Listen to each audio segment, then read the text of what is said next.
नमस्कार, सीमांचल की आवाज देख रहे हैं आप। मैं हूं आपके साथ ज्योति शुक्ला। केंद्र की राजनीति में बड़ा कदम उठाते हुए लोकसभा में महिला आरक्षण संशोधन विधेयक पेश किया गया।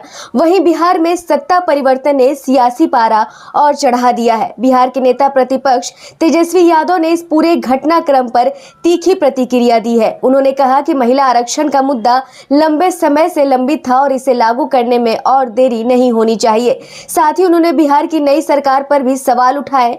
इधर सम्राट चौधरी के मुख्यमंत्री बनने के बाद राज्य की राजनीति एक नए मोड़ पर आ गई है। उनके नेतृत्व में बनी नई सरकार को लेकर जनता और राजनीतिक विश्लेषकों के बीच एक बड़ा सवाल है, क्या वे अपना पूरा कार्यकाल सफलतापूर्वक पूरा कर पाएंगे। राजनीतिक जानकारों का मानना है कि सम्राट चौधरी के सामने कई चुनौतियां होंगी। दल के भीतर संतुलन बनाना, विपक्ष के हमलों का जवाब देना और जनता की उम्मीदों पर खरा उतरना। वहीं विपक्ष लगातार सरकार की स्थिरता पर सवाल खड़ा कर रहा है। अब देखना दिलचस्प होगा कि नई सरकार इन चुनौतियों से कैसे निपटती है और क्या सम्राट चौधरी अपने नेतृत्व को लंबे समय तक कायम रख पाते हैं या नहीं। लोगों ने अपनी बात को स्पष्ट से रखा है ना। ये बड़े चालाकी से ये लोग जो है डिलिमिटेशन को इसमें जो है लाया गया है। दो अलग अलग चीजें।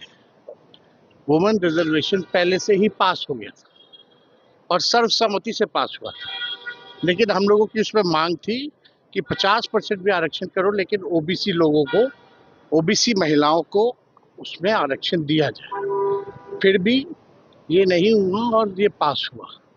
और सरकार ने ही पास करने, पहला बिल ऐसा होगा जो पास करने के बाद बोलती है कि 34 में जो लागू होगा।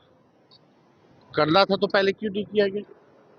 तो ये लोग चाहते हैं, असल मुद्दा डिलिमिटेशन का है। ये केवल दिखाने के लिए जो है महिला बिल आगे किया जा रहा है, लेकिन इनको संविधान को खत्म करना है, लोकतंत्र को खत्म करना है। इस हिसाब से ये लोग काम कर रहे हैं। आरएसएस अपना एजेंडा लागू करना चाहता है, भाजपा अपना एजेंडा लागू करना चाहती है, तो इसका हम लोग जो है विरोध करें। प्रधानमंत्री नरेंद्र मोदी ने कहा है कि ये 33% आरक्षण का जो विरोध कर रहा है बाद में पछताएंगे। मेरा भाई 50% करो, लेकिन ओबीसी महिलाओं को दो तो आरक्षण। नई सरकार बनी है, सर क्या लगता है बिहार में कितने दिनों तक ये नई सरकार चलेगी? आप देखिए, पहले हमने तो शुभकामना दी है मुख्यमंत्री सम्राट जी को, और खुशी की बात है कि लालू जी के पाठशाला से ही वो आए हैं। इससे पहले 3-4 पार्टी वो बदल चुके हैं,